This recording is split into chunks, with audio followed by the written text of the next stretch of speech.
Hello, magandang gabi sa inyo lahat mga kaibigan. Good evening to everyone. I'm sorry I'm late. Nagkaroon po ako ng meeting ng aking mga chairman sa 6th District of Manila at nakauwi lang po ako. Kauwi ko lang mga kaibigan. So, we're running late pero kahit na late, huli man magaling, huli pa rin mga kaibigan. And better late than never. Ika nga, di ba? Okay, anyway, tonight in our General Monday segment, please take note, please go to my Abante Facebook page, sa aking YouTube channel. Don't forget to subscribe and click the bell button for our live notifications and uploaded video. Okay? Click the bell button at sana, ayan, makikita ninyo. Please, subscribe to my Abante Facebook page and YouTube channel. Alright. So tonight, wala po akong kasama. Ako lang ang nandito ngayong gabi. Pero we're gonna continue on. No? Tonight, we shall discuss a proposal of a 4-day work week in our country. Okay ba sa inyo yan? Oo, okay ba sa inyo na 4 days lang kayo magtatrabaho? Monday to Thursday. Okay, siguro yan, di ba? Oo. So, ito'y kino-consider because of the high prices of gasoline that will actually catapult to high prices of commodities. So, before we go to this very important topic, let's watch this video first. The government's economic planning chief points out the benefits of a shorter work week at a time of rising costs triggered by expensive fuel. Magtatrabaho pa rin po ang bawat Pilipino na 40 hours per day, pero imbis na sa 5 araw ay 4 na araw, pero imbis na 8 oras kada araw, magiging 10 oras kada araw.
So mga nag-aabang po ng ating programa this evening, maraming salamat po sa inyo. Nandyan si June Ryan Clamucha Hardinel, nandyan si Rosel Malit, Jessica Pascual from Bari, Italy, Tan Apare from Bohol, James Michael Nacion from Bicol, Armando Garrido from Tacloban, Nonong Martinez Parbon, okay? At meron pang iba mga kaibigan at watching with us, Elvin De Leon.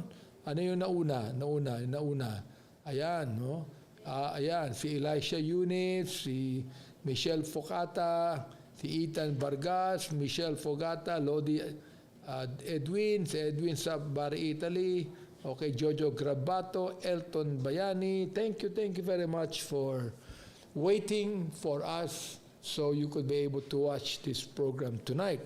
Okay, well, nakita nyo sa ating video na ang siyang nag-propose nito ay walang iba kundi ang head ng NEDA. Ito yung tinatawag nating National Economic and Development Authority, si Carl Kendrick Chua. Napakabata pa nito mga kaibigan, no? Siya nag-propose ng 4-day work week scheme noong March 15 sa meeting niya with the President. Now, several of the President's cabinet members approve and back the move. Ano po? And Carl Chua has suggested that in a compressed working week, employees may work fewer days but for 2 extra hours. Imbis na 8 hours, magiging 10 hours ang trabaho nila in 1 day, pero 4 days lang ito in a week. Oo. Well, pwede natin gawin yan sa lahat ng mga government employees for them to work 4 days, no?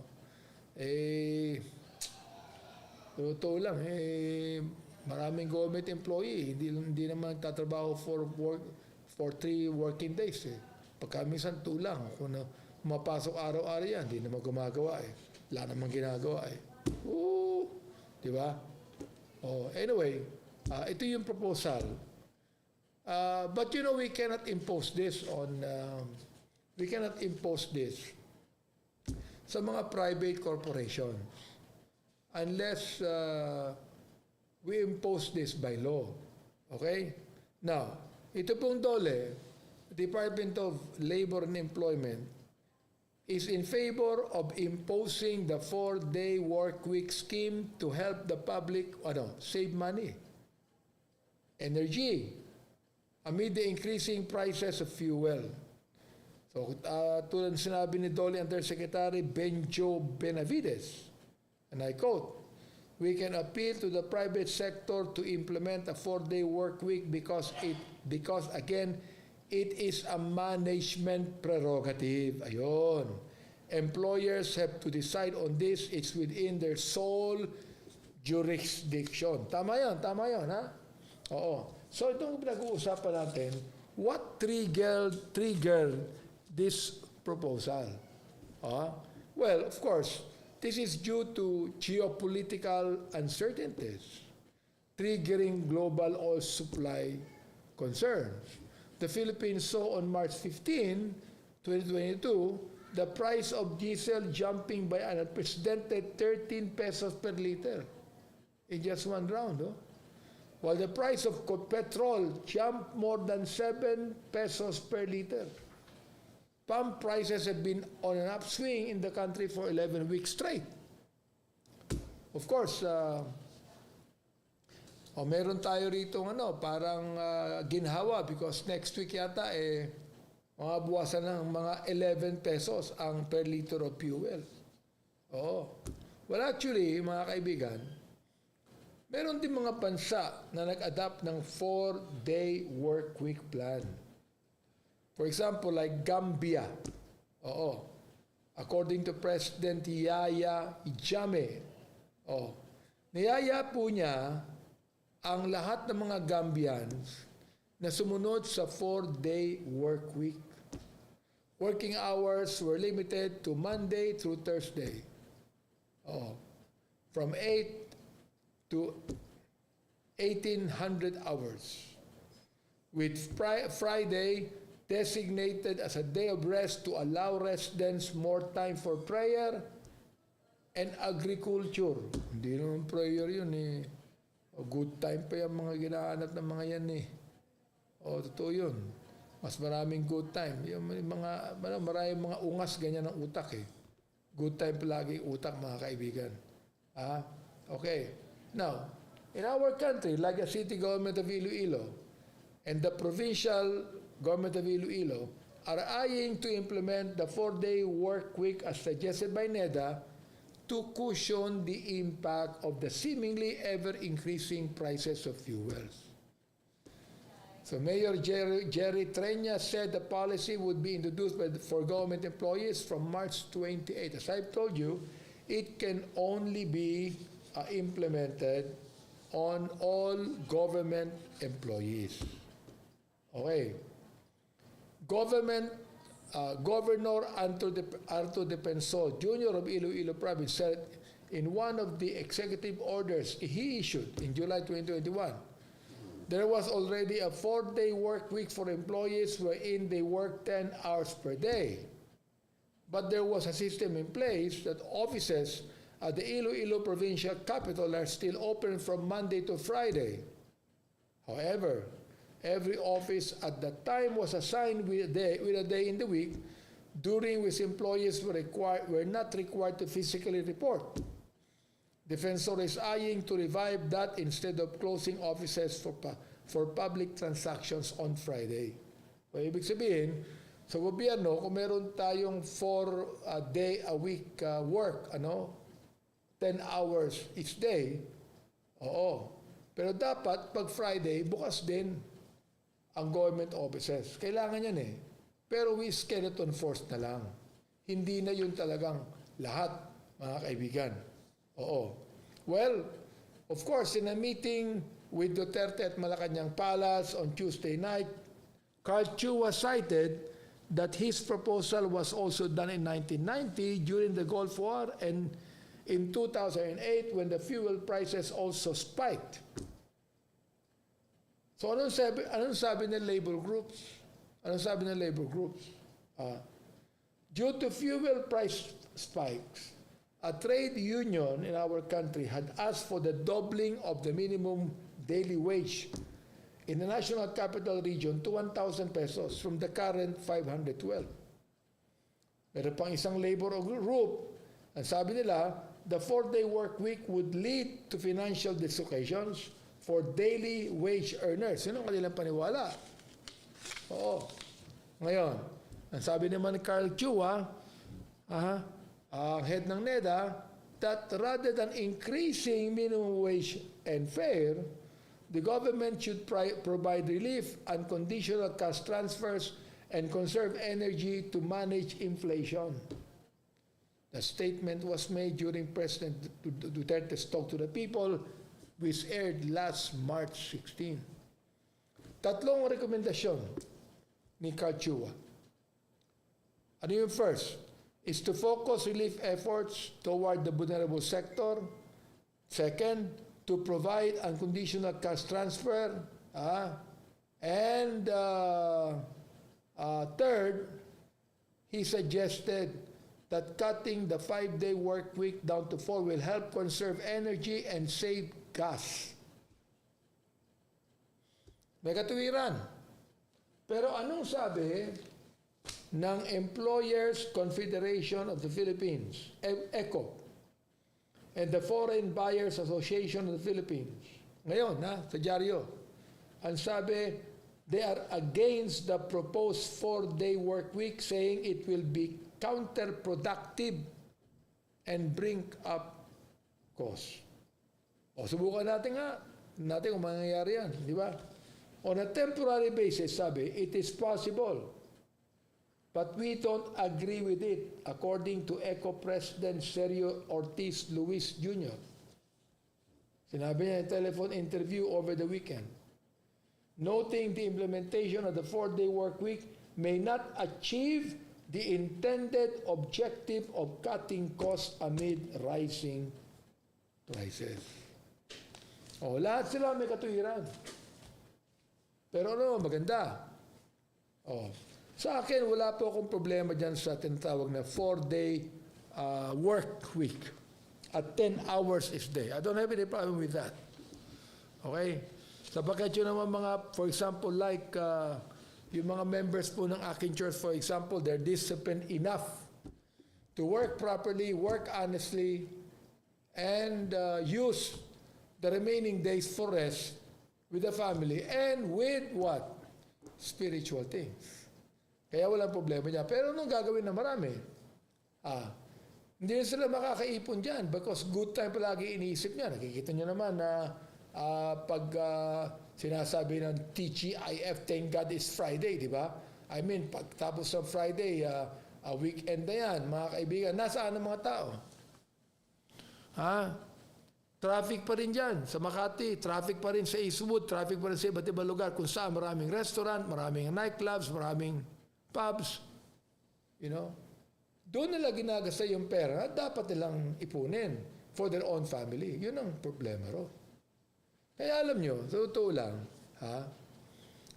sa akin, mas maganda yung aking proposal upang magkaroon ng kaginawahan ang ating mga kababayan. Okay, sabihin natin, alright, 4-day work week ka. O kaya naman, a 4-day work week ka, 10 hours a day, okay yun. Pero how could we be able to help more than 6 million people that cannot even make both ends meet? Eka nga. Oo. Anong gagawin natin? Number 1, instead of suspending the excise tax on fuels, reduce that to 2%. Reduce lang. Para may kita pa rin maliit, no? for government expenditures. Ano pa? Sinabi ko, na-increase natin ang excise tax sa lahat ng sin products, sigarilyo, alak. I-raise natin ng 3 times the cost, the tax being paid right now. 3 times. Oh, dalawang bagay yan. To be able to raise more revenues for government and for health purposes. So, ibig sabihin yan, raise mo yung taxes ng sigarilyo to 3 times the taxes they're paying, including yung vape. Alam mo, gusto nga tanggalin na yung vape na yan eh. Di ba? We could be able to raise some money for the government na pwedeng ibigay sa taong bayan na nangangailangan. Di ba? O ano pa? Lahat ng gambling. O, ako gusto ko matanggal ang isabong. Pero alam niyo, palagay ko, mahirap tanggalin, di ba? So, ang gagawin natin? Isabong, ibingo, pogo, casino, raise the taxes to 300%. O, ano mangyayari dyan? Hindi lamang yung we are now going to have more revenues for the government to use for our people, pero mag-iisip na ng 10 beses yung mga wala masyadong pera, ako mag-usugal pa. O gagamitin ko lang ito sa pangangailangan ng ating pamilya. Hindi lang yan. Raise natin ang taxes sa mga cosmetic products, mga makeup, mga lipstick, di ba? At kailangan ba yan? Kailangan ba nila yan? Hindi naman kailangan yan. Oo, hindi ba? Hindi naman yan pagkain. Hindi naman yan nakakatulong sa kalusugan. You see? I-raise natin yan.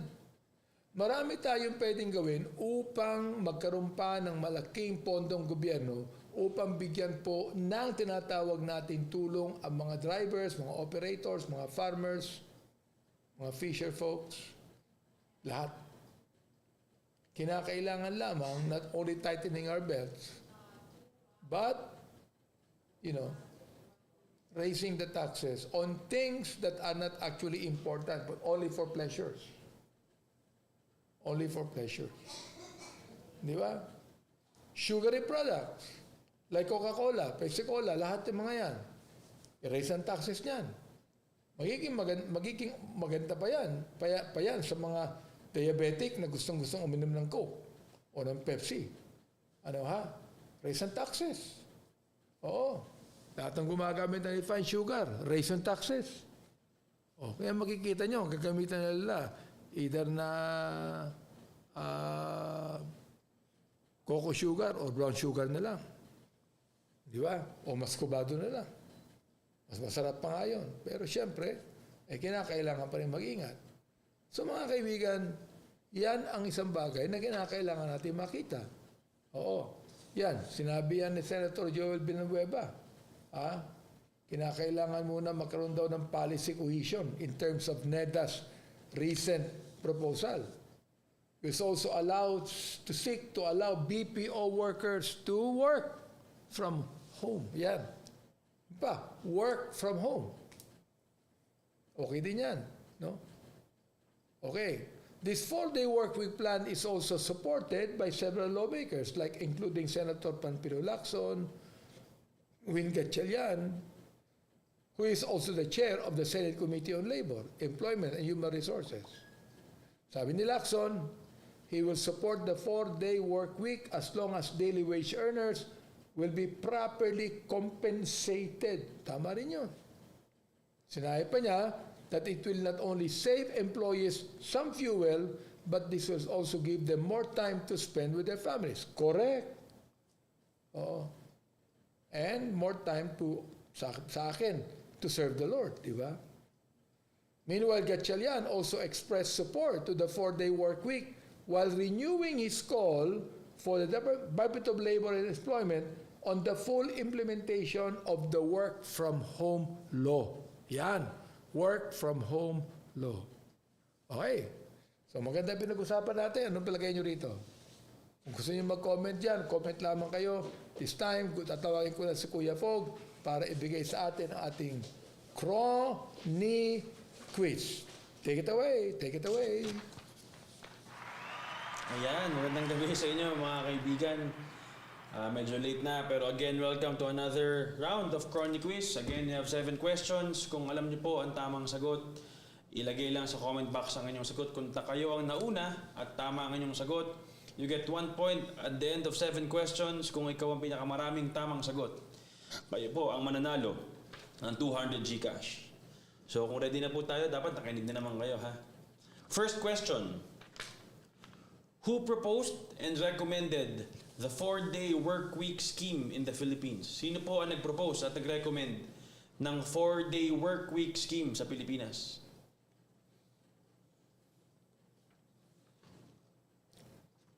Yan. Tignan natin.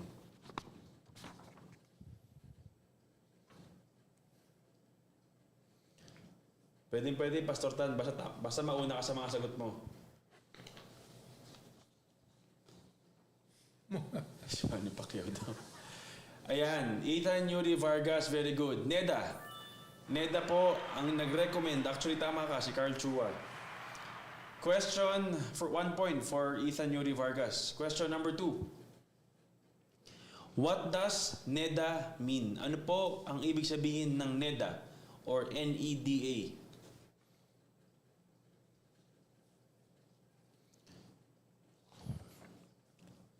Clue, yung dulo, hindi academy ang ibig sabihin.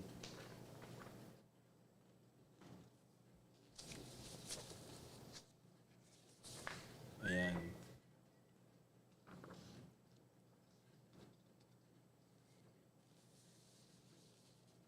Hindi po dole. Yun, meron na.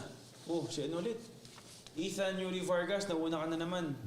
Galing National Economic and Development Authority. Yan po ang ibig sabihin ng NEDA. Ayan.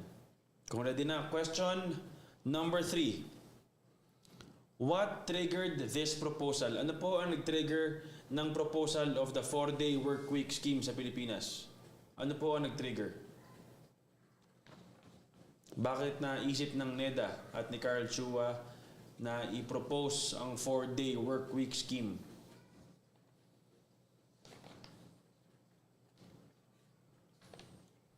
Yun, Cedric Aswige, tama ka. Oil prices dahil tumaas. Ay hindi, tama siya nga. Oil prices nga, tama. Ang nakakuha ng puntos si Cedric Aswige, tama ka, because of the high prices of fuel recently. Kaya nag-propose ang NEDA niyan. Question number 4. What city in our country is eyeing to implement the 4-day work week? Ano pong lungsod sa ating bansa ang gustong mag-implement ng 4-day work week? Clue, hindi po siya sa Luzon. So mali si Mang April, mali si Cedric. Hindi siya Manila. Hindi rin Quezon. Yun. Nonong Martinez Barbon, Iloilo, magaling kasi Ilonggo, kaya alam niya No, tama po. Sa Iloilo po ang gustong mag-implement nito. Question number 5. How many working hours per day will it be if this 4-day work week scheme is implemented? Pag na-implement po ang 4-day work week scheme, ilang oras po per day ang isang working hour natin? Ilang hours pala a day? Kung ang normal ay 8, yun, Cedric Aswige, 10 hours a day ang kailangang trabaho. Tama po. So, si Cedric, talagang lumalamang Dalawa na. Tatlo na ang score niya. Cedric? Opo. Last 2 questions. So, yung mga may puntos na, kagaya ni Ethan, kung yan hindi siya makakabal, wala na. Question number 6. What does dole mean? Ano po ang ibig sabihin ng dole? Yan ba yung gumagawa nung pineapple juice natin?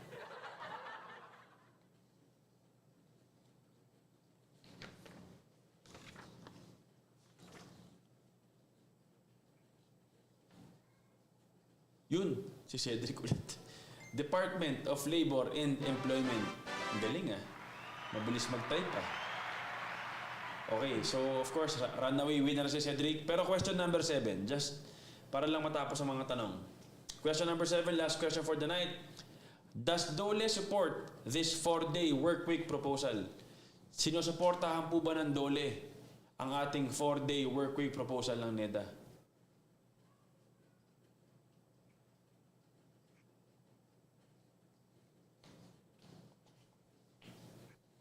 Yun, James Michael Nacion all the way from Pulangi, Albay. Yes, sinusuportahan po ng Dole ang ating 4-day work week scheme. So ayan po ang 7 questions. Ang nanalo po tonight is Cedric Eswige for sure. And stay tuned for the next episode. Back to you, Papa. Okay, mga kaibigan, ngayon naman ay muna na tayo sa quote of the day given to us by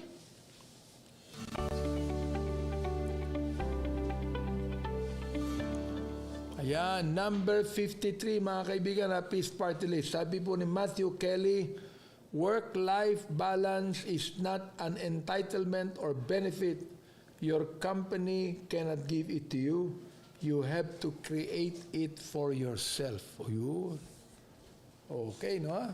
Hindi pala ito entitlement or benefit. Kinakailangan ikaw mismo ang gumawa nito para magkaroon ka. Okay, mga kaibigan, muli, maraming salamat sa inyong panonood. Pakikinig po sa amin, kahit na late na po tayo. At ngayong Wednesday, Wednesday, baka wala rin po, baka malit din po tayo, no? Pero ngayong Wednesday, meron pa rin BMA Chronicles, mga kaibigan. Magkakanig po muli tayo. Huwag niyong kailimutan, like and share. Facebook.com/BMA Chronicles. O yung kailimutan, yung follow me sa facebook.com/Bene Abante and Bene Abante YouTube channel, please. So mag-subscribe po kayo sa Bene Abante YouTube channel. Okay? Again, maraming salamat sa inyo, mga kaibigan, at tayo ay matulog na mahimbing at gumising po sa kinaumagahan na malusog at maganda pangangatawan at magandang attitude. Okay? Lord bless you. Bye-bye. Ciao.